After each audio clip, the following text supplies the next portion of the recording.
La maison centrale de Conakry s'apprête à vivre une journée un peu particulière. Un grand nettoyage, comme elle n'en a jamais connu. À la manœuvre, le nouveau régisseur des lieux, le docteur Thierno Sadou Diallo. Le tractopelle, c'est où? Il a convaincu 120 bénévoles de donner de leur temps pour assainir la plus grande prison de la capitale guinéenne. On ne peut pas parler de santé sans parler d'hygiène. L'hygiène et la santé sont indissociables. L'environnement est insalubre.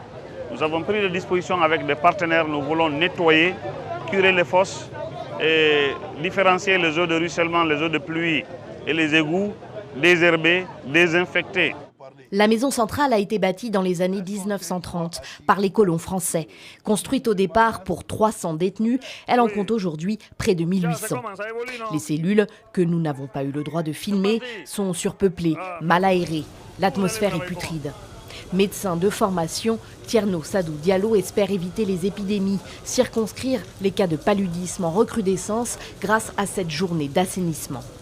Il y a les caniveaux qui sont remplis d'eau de ruissellement, parfois des eaux qui sont chargées, mélangées à des égouts.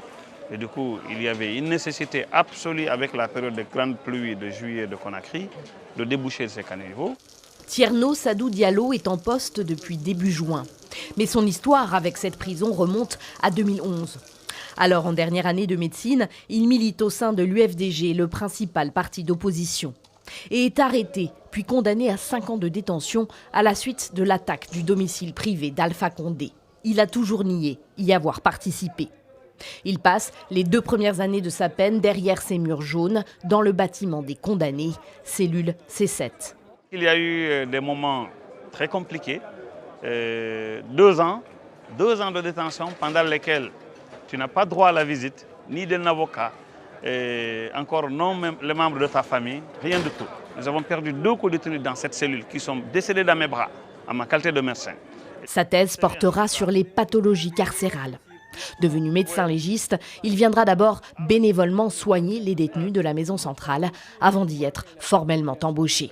Ce jour-là, le ministre de la Justice, qu'il a nommé à sa tête, vient constater l'avancement de travaux d'agrandissement de la prison. 700 places supplémentaires d'ici au mois de novembre. Charles Wright a choisi le régisseur Diallo pour humaniser autant que possible ces lieux de détention.